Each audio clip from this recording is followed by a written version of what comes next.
What's up, fuckers? It's tea time. I'm sick of wearing this shit, and I'm not gonna wear this shit anymore. I know that y'all are probably shocked that this is coming from me, but I can't do it anymore. I can't function properly, and I'm just done. I'm not wearing oven mitts anymore. Now that I've made my declaration, is this the part where I take a picture of me proudly smirking while I take something out of the oven without oven mitts? Oh, and I can't forget to make a Facebook post with paragraphs and paragraphs of ignorance about how I'm an American and I won't be oppressed.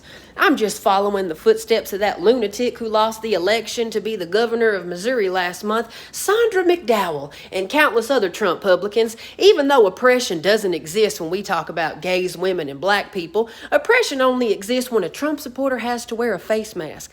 Doesn't that sound dumb as fuck? Almost as dumb as the war on seatbelts in the 1980s.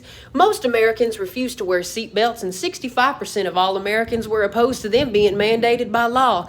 What is America's issue with hating safety? We are totally fucking cool with the U.S. spending 15% of its budget on the U.S. military. On September 28, 2018, President Cheeto Benito signed the Department of Defense Appropriations Bill. The approved 2019 Department of Defense discretionary budget is $686.1 billion. Why spend billions protecting people that don't want to protect themselves? America has an embarrassing history of tantrums over attempts to keep people safe.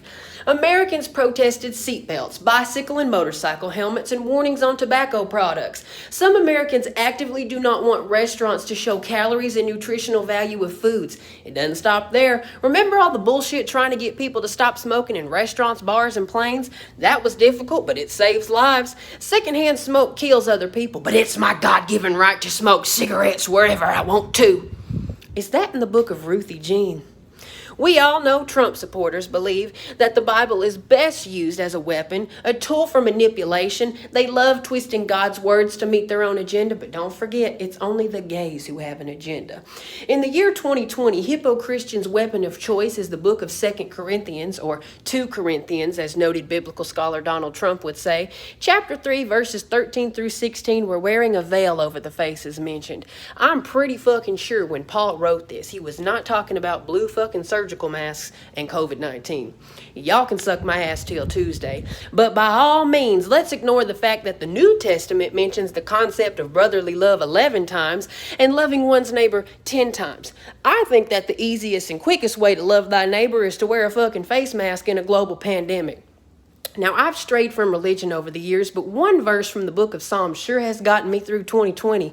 Psalms 109:8. Let his days be few and let another take his office. Praise his light, fuckers. But then again, Trump-publicans aren't interested in God's word. They're just looking for ways to get out of doing something they don't want to do. Y'all remind me of that kid who always brought a note to gym class with a fake medical condition just because they didn't want to participate.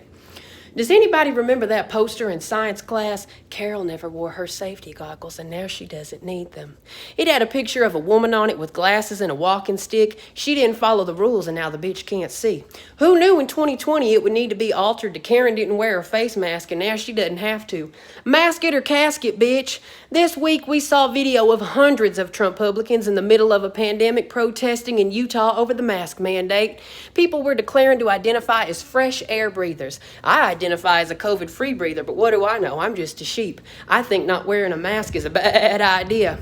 One woman said George Floyd said he couldn't breathe and he died, and now we're saying we can't breathe and we still have to wear masks. Let me tell you something, bitch. Until a piece of cloth weighs as much as 4 full-grown men, you have no comparison. One woman said child molesters love face masks. Girl, that is not even a stereotype. If you had said a white van full of candies and puppies, I might have backed you up. Back in June, Hippo Christian activist and down-low homosexual TV preacher Scott Lively said he would rather be beheaded than wear a face mask. These are the kinds of people that support Donald Trump. They believe everything that man says, and this is the example that he set for them. The Israeli Prime Minister and his team came to visit, and Trump and the White House refuse to wear face masks. Monkey see, monkey do, motherfucker. Trump's behavior and his army of morons are gonna kill us all. Roger Stone, you know, the man with a 40-month prison sentence for lying to Congress and witness tampering, he's begging Trump to declare martial law so he can stay in power. We're never gonna survive this pandemic with these people running the show. A president's first term should not simply be about getting reelected, but that was the case for Donald Trump. His first term was a shit-butt city circus, and what if these past 4 years was him on his best behavior? If he gets a second term, all bets are off because he'll have nothing to fucking lose. We need a blue wave in November. Big blue waves like the ones in Lake Travis. Let's unite and seek Trump's presidency like Lake Travis took down that pathetic Trump parade last month. I'm riding with Biden to dump Trump. Beep, beep, motherfucker. I want everybody to have a great fucking day unless you refuse to wear your seatbelt when you're riding with Biden.